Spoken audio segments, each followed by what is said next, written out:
प्रतीक्षा आ जाए।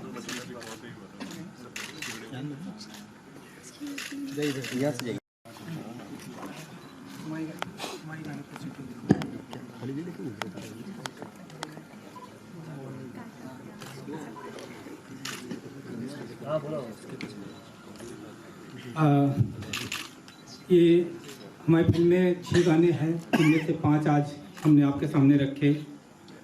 अपेक्षा करते हैं, हम सब ने बड़ी शिद्दत से, बहुत मेहनत से काम किया है।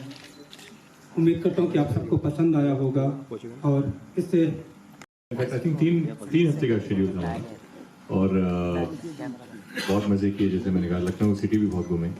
सबसे ज़्यादा हेक्टिक तब लगा था जब हम पत्रकार बनने में बड़ी परेशानी वाला सॉन्ग शूट कर रहे थे, क्योंकि पांडे जी सिर्फ मेरे को और अमित को स्कूटर पे घुमा रहे थे 2 दिन धूप में और खुद गाड़ी में आराम से घूम रहे थे।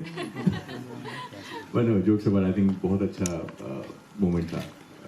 Overall it was a very good team, very good experience, and I'm very glad to see all the songs, especially the trailer I really liked. So we all have our fingers crossed, hope for the best. Thank you. Yes, over to Winza. What's your experience? मैं तो लखनऊ से ही हूँ, तो मैं तो बहुत खुश थी कि घर वापस गई और वहाँ पे शूट कर रही थी। So I love the experience. I just hope आप सबको ट्रेलर पसंद आए और गाने भी पसंद आए जैसे हम लोग को पसंद आए। And that's about it. Yeah. Aman sir,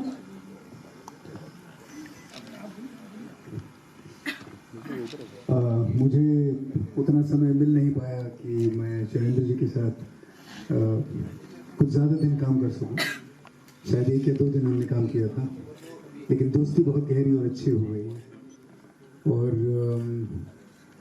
इन्होंने मुझे सिर्फ इतना ही कहा था कि जो रोल आपको दिया जा रहा है, एक बार आप डायलॉग बोलेंगे तो वो डायलॉग लोगों को याद रहेगा और जिस तरह से आप बोलेंगे।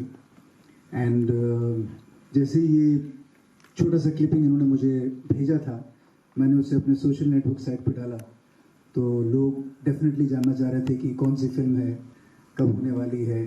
और ऑफ कोर्स हमारे देश में वो शब्द रेप जो है, वो जहाँ पे भी इस्तेमाल होता है लोगों के कान खड़े हो जाते हैं। तो मुझे तो शायद 2 या 3 बार बोलना पड़ा था, बट बहुत ही कमाल का रिस्पांस है। छोटी सी 1 या 2 लाइन ही मतलब मैंने अपनी क्लिपिंग सोशल नेटवर्क पे डाली है, लेकिन रिस्पांस बहुत अच्छा रहा है।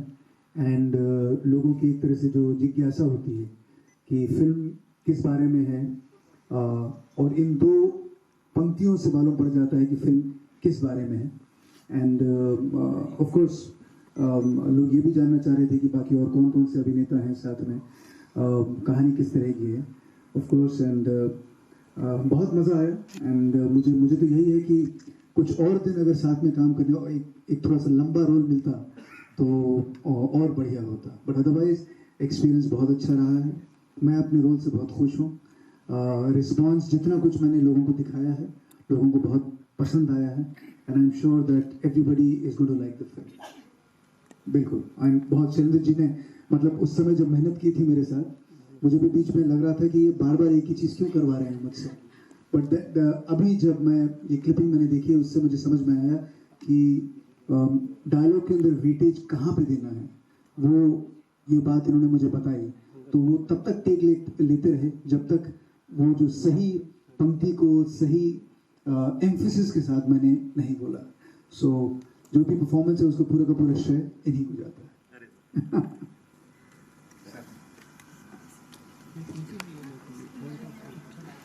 एक अनोखी बात है, मैं शैलेंद्र जी को बिल्कुल नहीं जानता, और उन्होंने कई बार बगैर जान पहचान के अपना प्रयत्न नहीं छोड़ा, और हमारी सचिव गीतांजलि के माध्यम से यह संदेश संप्रेषण किया। इस फिल्म में जज की भूमिका में सच्चे जीवन में जज खोड़े साहब जिन्होंने संजय दत्त जी को सजा दी थी, राजनेता के रूप में घूम फिर करके मेरे ऊपर उनका मस्तिष्क अटका हुआ है कि राजनेता की भूमिका मैं निभाऊं, और फिर उनको बड़ी मुश्किल से मैंने समय दिया। उन्होंने कहा कि एक अच्छे सच्चे राजनेता की की भूमिका है और उसके ऊपर ये पूरी कहानी केंद्रित है कि खबर वो नहीं जो खबर होती है। आज के इस परिवेश में खबर वो है जो बनाई जाती है और परोसी जाती है। जैसे हमारी भाभियाँ और बीवियाँ किचन में मनपसंद का खाना बनाती, ठीक वैसे ही कुछ चुने हुए दल, कुछ चुने हुए नेताओं के चाहते पत्रकार पत्रकारिता के चौके में निहित स्वार्थ के तहत खाना, खबरों का खाना पकाते हैं, स्वादिष्ट भोजन, और उसको परोस देते हैं। वो किसी के लिए अमृत साबित होता है और किसी के लिए विष। जैसा कि इस फिल्म में भी कहा कि जानते तो लोग सबको हैं, लड़ते सब हैं, पहचान सबकी होती है, लेकिन याद लोग उसी को रखते हैं जो जीता। तो जो जीता वो सिकंदर। मुझे सही जीवन में भी एक बड़े नेता मिले। मैंने कहा आपकी छवि बड़ी खराब है क्योंकि अखबार वाले खराब लिखते हैं। हाथ में उनके जाम था और आंखों में नशा। रुक करके दिलीप साहब की तरह खरामा खरामा, यानी धीरे धीरे उन्होंने कहा, बरखुरदार, today's news is tomorrow's toilet. तो फिर कांग्रेस के एक बहुत बड़े नेता हैं, दो नेता हैं बल्कि, बड़े महत्वपूर्ण नेता, और दोनों हमारे अभिन्न मित्र। उस अखबार के दो मालिक थे, एक की मृत्यु हो गई, एक अभी भी जीवित हैं, आज भी हमारे मित्र हैं, संसद में साथ हैं। लेकिन मेरे बारे में बिल्कुल कुत्सित गलत खबर, जैसा कि मैंने कहा था कि चौके में वो खबर पकाई गई, निराधार आधारविहीन, और पका करके उसकी अतिरिक्त प्रतिलिपि छपी देश के एक सबसे बड़े धनी उद्योगपति और देश के सबसे बड़े महत्वपूर्ण विभाग के दो मंत्री और कतिपय तत्कालीन कांग्रेस के नेताओं के सहयोग से कि छवि खराब करो, और वो खुश था काले धन की अमर पे। तो मैंने सारे प्रयत्न किए और कहा कि भाई अगर सच्चाई हो तो छापो, और अगर छापना भी है झूठ को तो इस चौके में मेरे बयान का तड़का लगा दो ताकि मेरा वर्षन भी आ जाए।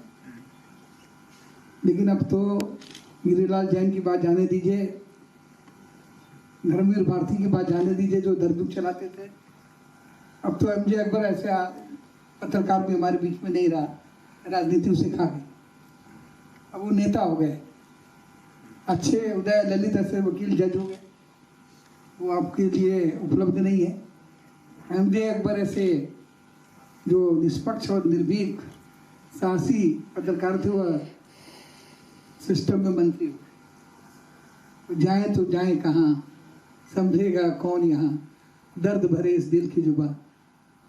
तो मुझे लगा कि ये एक ऐसा माध्यम है कि हम ऐसे पीड़ित लोग, जिनके बारे में चौके में खबर बना करके परोस तो दी जाती, लेकिन हमारे खुद के बयान का तड़का भी लगाने का अवसर हमें नहीं मिलता।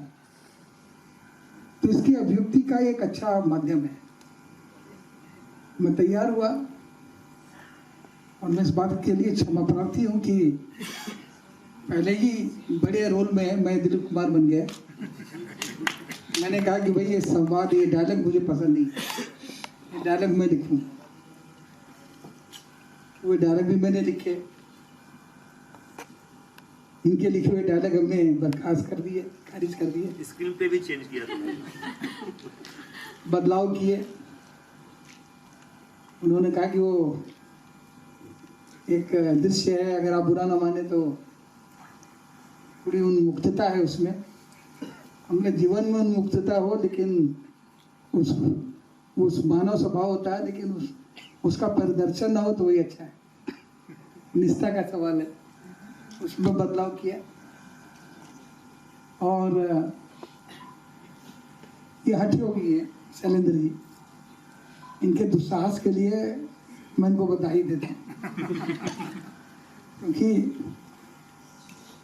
इनके टक्कर का दुस्साहसी हमने अभी भी फिल्म वर्ल्ड के हो गए हैं। सिर्फ रामगोपाल वर्मा को देखा है जो शोले बनाने की हिम्मत कर सकता है, लेकिन उसकी शोले बहुत रद्दी थी, इनकी जेडी बहुत अच्छी है। और मुझे पूरा विश्वास है कि सरकार 3 कब लगी और कब गई पता नहीं चला, लेकिन जेडी के पॉपकॉर्न का रेवेन्यू अमिताभ बच्चन के सरकार 3 से ज्यादा, क्योंकि तकनीकी दृष्टि से और हर तरह से मैं जानता हूँ, पोल नहीं खोलूंगा, कि जहाँ अमूमन लोग, मैंने मुकुल आनंद को देखा है खुदा गवाह बनाते हुए जोमसुम में, और इस नाते देव साहब से हमारी बड़ी दोस्ती रही है। होठों पे ऐसी बात, आज से बरसों पहले कैसे गोल्डी साहब ने शूट किया होगा, कितने कैमरे लगे होंगे। अब बोली देता हूँ कि सिंगल कमरे में, कभी कभी 2 कमरे भी नहीं, और किस कठिनाई से बहुत ही स्तरहीन जगहों को चुनकर उसको ऐसा बना देना जैसे हम हुनूरुलू में हो। तो इसी को कहते हैं कि वर्ल्ड ऑफ मेक बिलीव, ये करके दिखाया है। इसके लिए इनको बधाई देता हूँ, और मैं हमारे मित्र उदय शुक्ला जी को हृदय से बधाई देता हूँ। सुने आ गए और उन्होंने स्वांतः सुखाया, ये कहा कि हम इंदौर में इसका आयोजन करेंगे, स्क्रीनिंग अपने मित्रों के लिए करेंगे, पूरी रूट को खोज देंगे। इसके लिए मैं इनका अभिनंदन करता हूँ। मेरे दिमाग में तो विचार आ रहा है कि पत्रकार पीड़ित जितने लोग हैं उनको खोजा जाए। एक विजयवर्गीय जी भी हैं, वो भोपाल में हैं, त्रिपुर यूनिवर्सिटी चलाते हैं, वो भी पत्रकार पीड़ित है। तो ये हर जगह लोग हैं, क्योंकि पत्रकारिता नहीं रही। पत्रकार अब, क्षमा करिएगा, अब इवेंट की रिपोर्टिंग नहीं करते। एडिटोरियल का अब एक नया नाम हो गया है एडवर्टोरियल। और बड़े बड़े देश के अखबार, 90 प्रतिशत अखबार,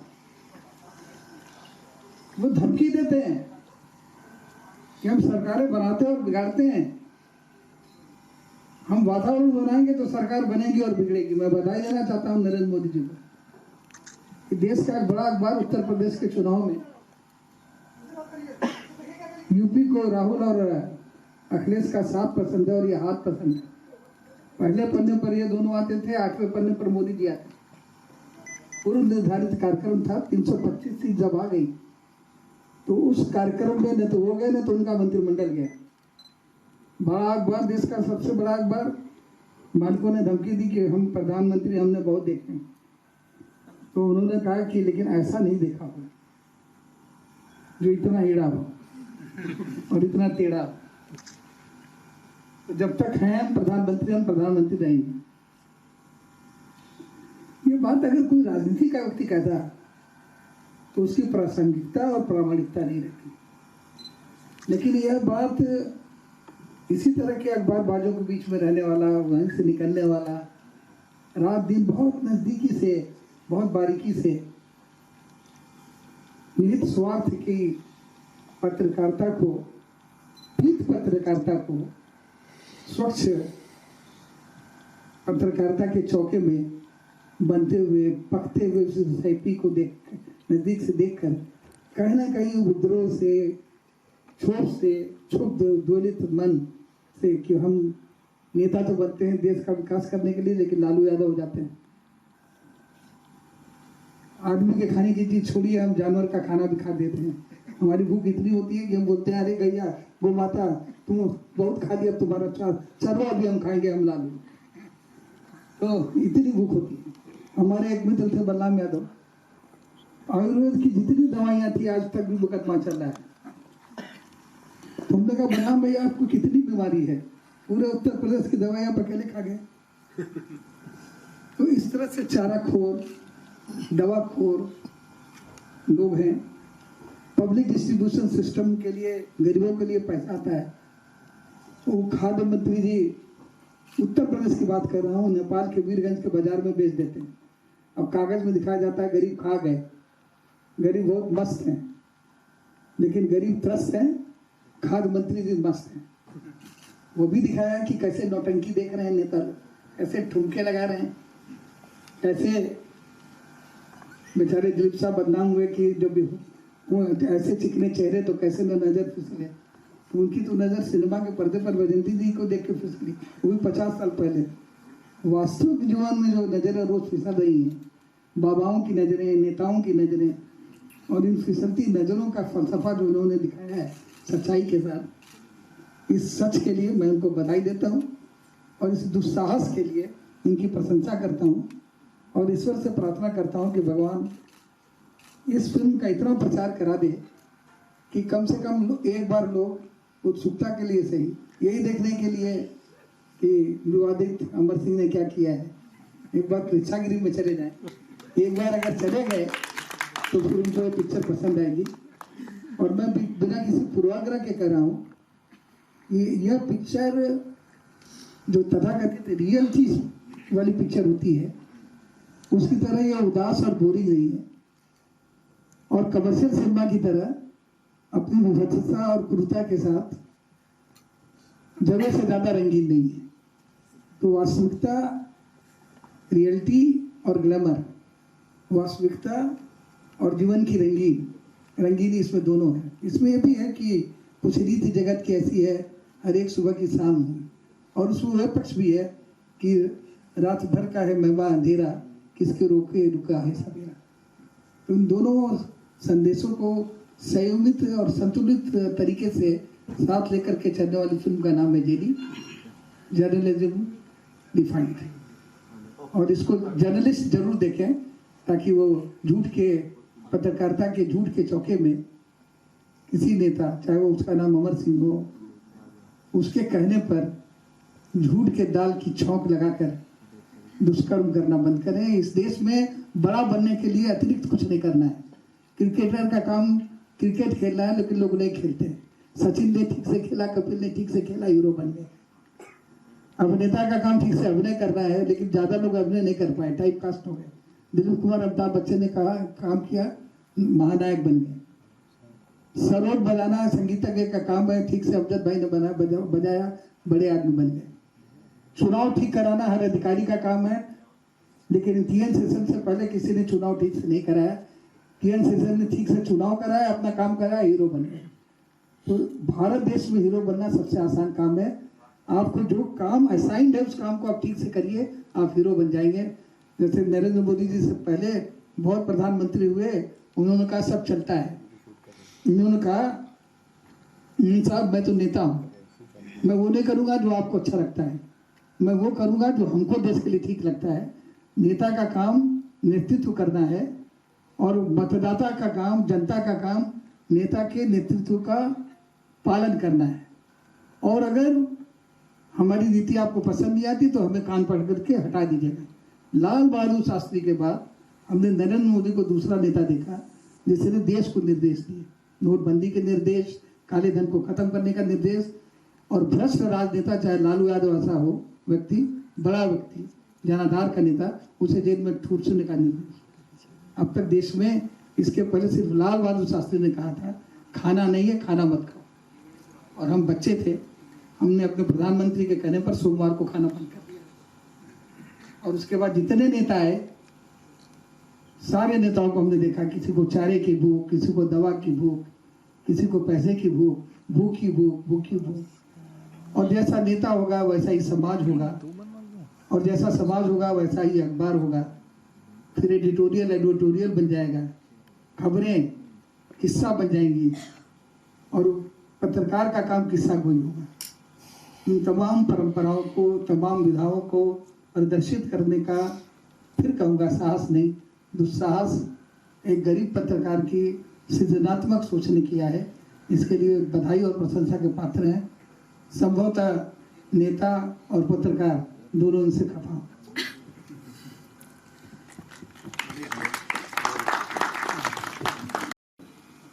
जैसा मैं बोला एक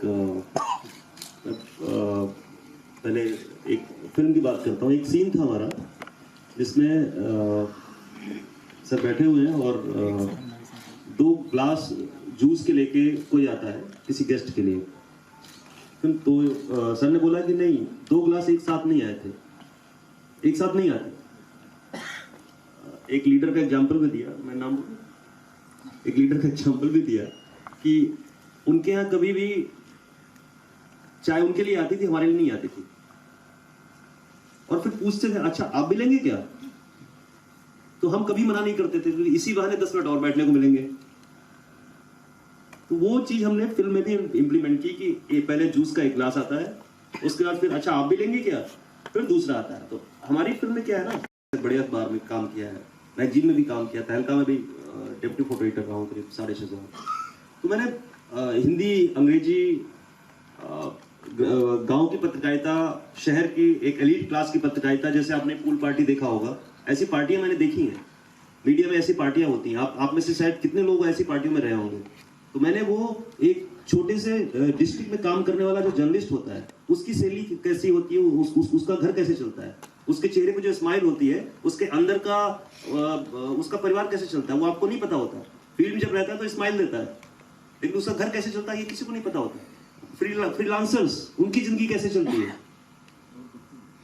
फ्रीलांसर जो ऑफिस मैंने काम किया है और उनके पेमेंट के लिए कितने इशू आते हैं, ये सारे बहुत छोटे छोटे जो मुद्दे हैं, एक जो मैंने रियल एक्सपीरियंस में फील किया है, महसूस किया है, वो सब मैंने दिखाया। तो आपको जब फिल्म देखेंगे तो आपको लगेगा ये तो मेरा दावा है कि हिंदुस्तान के जितने भी जर्नलिस्ट हैं 40 to 60% हर आदमी से एग्जैक्टली पिक्चर मैच करेगी। उसको लगेगा ये तो मेरे साथ हुआ।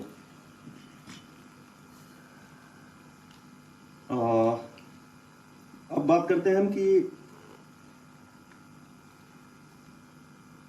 फिल्म की स्क्रिप्ट वाइज में कहानी क्या है कि हिंदुस्तान में आज जो अपने को टॉप का जर्नलिस्ट कहते हैं कि मैं इंडिया के टॉप 10 में से हूं, वो टॉप 10 नहीं है।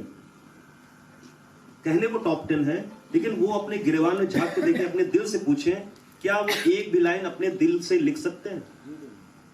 जो यहां बैठे हुए लोग हैं ये दिल से काम करेंगे, अगर यहां से जाके लिखेंगे दिल से लिखेंगे। इन पे किसी का अब या तो मैं भी आप में से ही हूं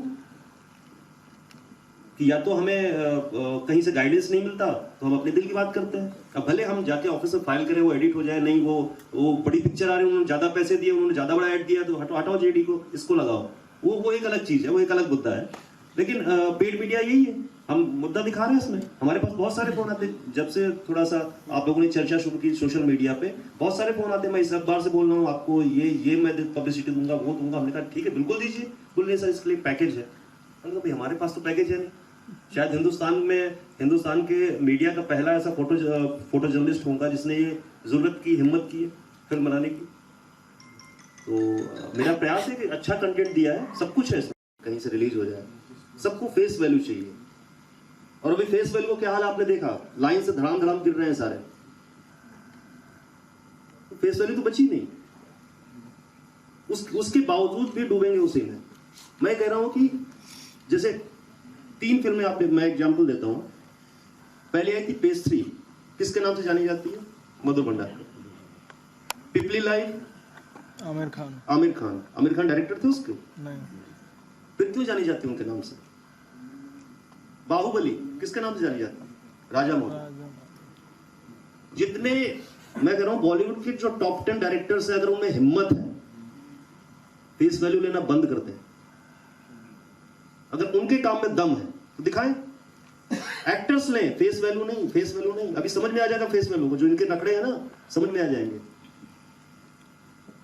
मेरे पास अगर बजट भी हुआ, सब कुछ हुआ, तब भी मैं इंडस्ट्री के टॉप 5 तो किसी कीमत पे नहीं लूंगा। मुझे शैलेंद्र पांडे फिल्म बनाना है, उसको किसी एक्टर की फिल्म नहीं बनाना। कंटेंट दिखाओ, आप स्क्रिप्ट पे काम करो। चलिए बातें तो बहुत सारी होती रहेंगी, अंदर का गुस्सा भी बहुत है जो हमने झेला है। नहीं, एक सेकंड, ये बहुत सामयिक बात इन्होंने की है, लेकिन समझाने के लिए वी शांताराम ने कभी उस समय के 3 राजा थे, राज कपूर, दिलीप कुमार और देवानंद। उनके साथ फिल्में, चाहे वो 2 आंखें 12 हाथ रही हो, चाहे डॉक्टर कुर्टिस की अमर कहानी रही हो, चाहे गीत गाया पत्थरों ने रही हो। नकली जेवर देने एक लड़का जाता था जो हकलाया करता था। एक दिन उसके ऊपर नजर पड़ी, उस लड़के को उन्होंने अपनी बेटी राशि के साथ काम दे दिया। उसका नाम जितेंद्र, वो फेस बन गया। या महिपाल थे, सेहरा बनाई थी उन्होंने।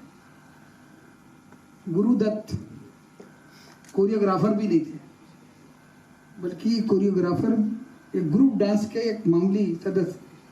उन पर नजर पड़ी देवानंद साहब की,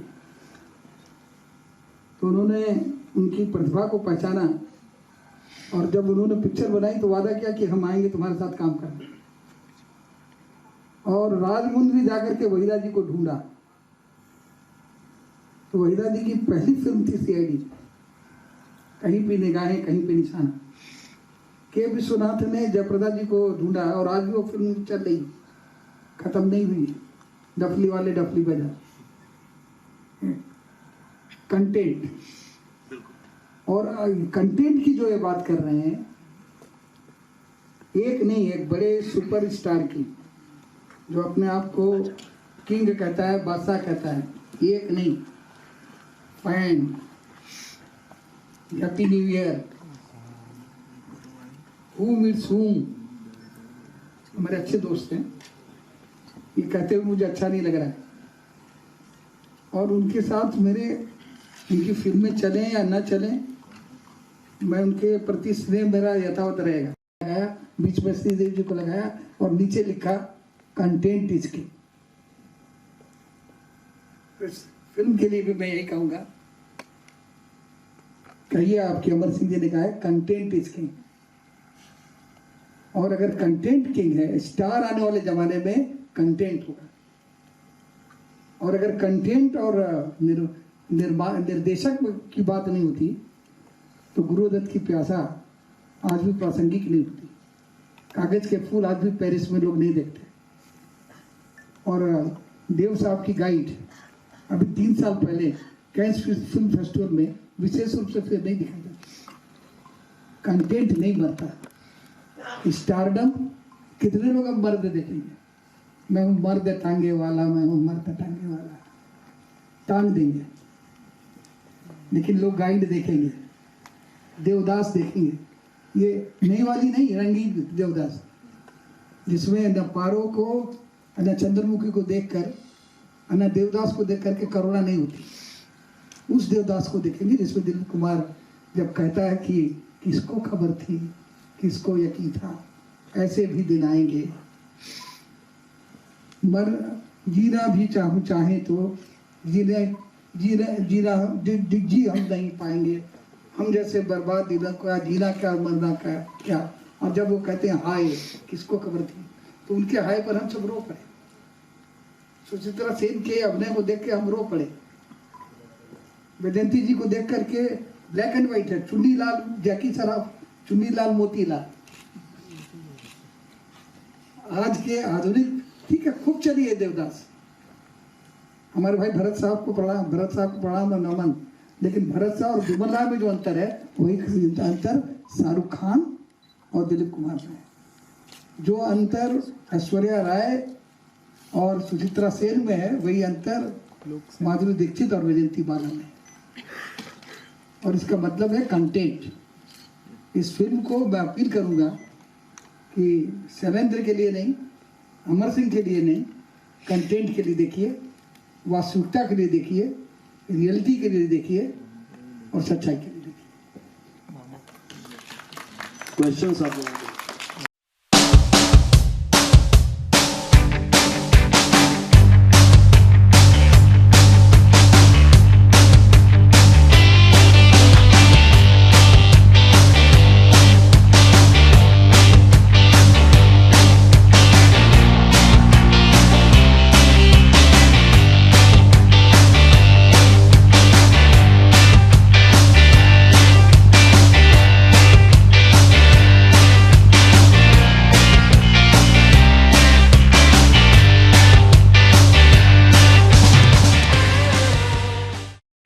पत्रकारिता के नाम पर क्या पकाया जा रहा है पत्रकारिता के चौके में, झूठ का कौन सा तड़का लगा करके जनता को परोस कर खिलाया जा रहा है, उसका प्रामाणिक चित्रण है इस फिल्म में, जिसका नाम है JD।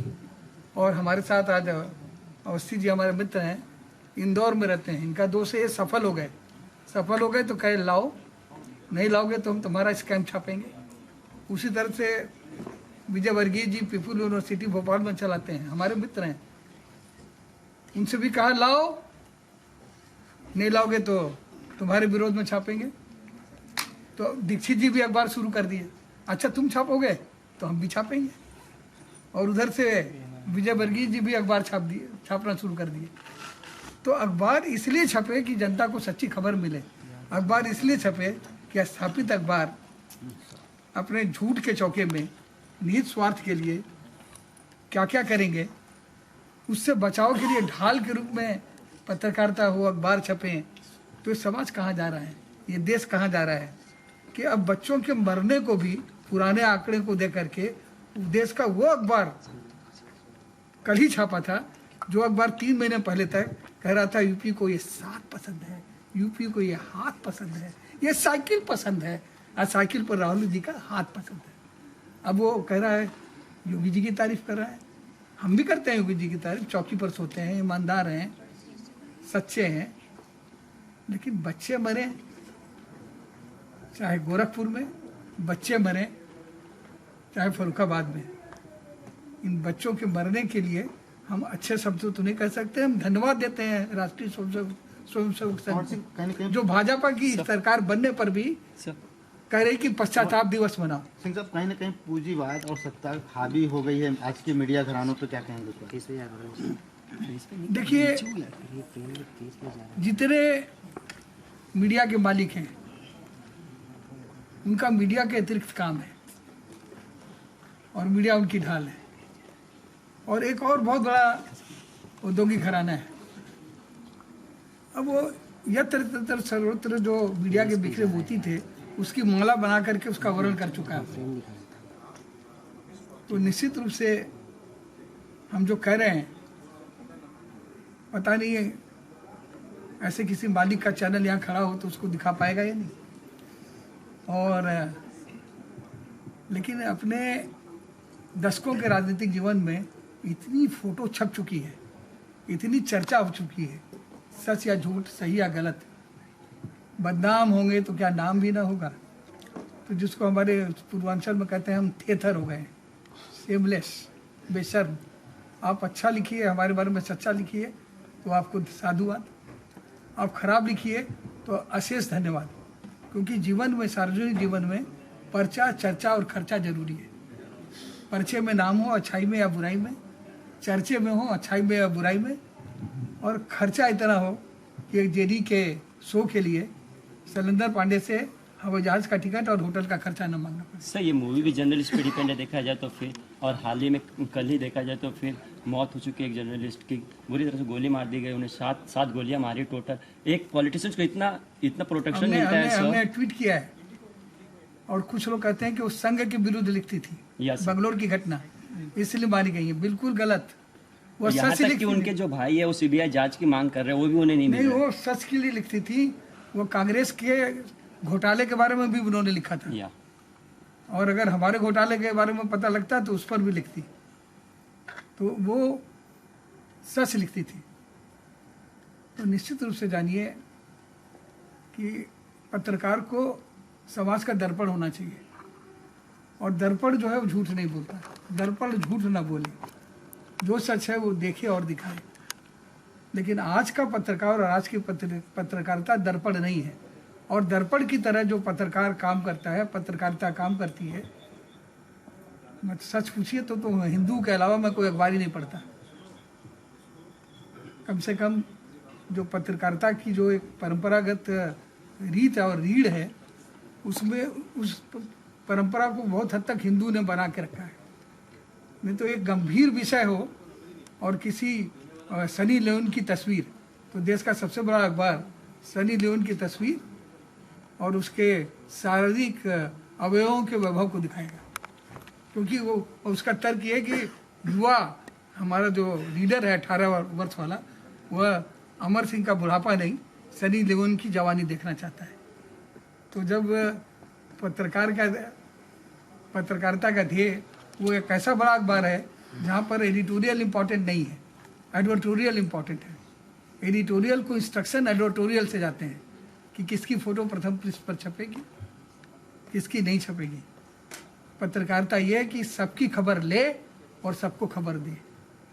तो खबर ले करके सबको खबर दो, ताकि समाज में दर्पण की तरह काम करो। अगर चेहरा क्रूर है तो क्रूर दिखाई दे, विभत्स है तो विभत्स दिखाई दे। ऐसे पत्रकारों से लोग डरेंगे। मैं समझता हूँ इस परंपरा का आखिरी पत्रकार अगर कोई था तो हमारा मित्र हमजे अकबर था। उसे भी राजनीति की व्यवस्था ने समायोजित कर लिया है। एक पत्रकार के रूप में हमजे अकबर का न होना मुझे बहुत खराब लगता है। आप भी सहमत होंगे, बहुत ही मेधा वाले थे और इसलिए दुखी रहे। कुछ किया, सफल हो गया। टेलीग्राफ इतना सफल हुआ कलकत्ते में कि लोग स्टेट्समैन भूल गए। एशियन एज के कई संस्करण छपे, लेकिन इसके जनक का, जिसने इसको पैदा किया, उसका संबंध इससे नहीं रहा। और अंत में वो कहते हैं ना, रुक जाना नहीं तू कहीं हार के, ऑटो पे चल के वे मिलेंगे तुझको दिन बाहर के। लेकिन ऐसा ठीक है, ये जीवन है। इस जीवन में लोग कहते हैं कि सत्य थक सकता है, पराजित नहीं हो सकता। सत्य में जयते, सत्य की जय होती है। हम भी देखेंगे सत्य की जय कब होती है। इस देश में बच्चे कब मरना बंद होते हैं। इस देश में बच्चों के मरने का स्पष्टीकरण ये कहकर के लोग देना कब बंद करेंगे कि पिछले सालों के मुकाबले आपकी बच्चे कम मरे हैं। बच्चे मरे ही क्यों? और सर 93 बॉम्ब ब्लास्ट में जो कैदी पकड़े गए, बाद में पकड़े गए थे 5 कैदी, उनकी सजा कल मुकदमी होगी देखा जाए तो उसके बारे में क्या कहना है आपका सर? 93 बॉम्ब ब्लास्ट सब जुडिस इतना लेट हो चुका है देखा जाए तो 20 justice delayed is justice denied and justice hurried is justice buried. Sir finally sir, क्या अमिताभ बच्चन को स्क्रीन दिखाई जाएगी? ये काफ़ी अच्छे मित्र है आपके इस मूवी की। तुम्हें याद होगा कभी हम मिले थे, मोहब्बत की राहों पे मिल के चले थे। भुला दो कभी हम मिले थे, सपना ही समझो कि मिल के चले थे।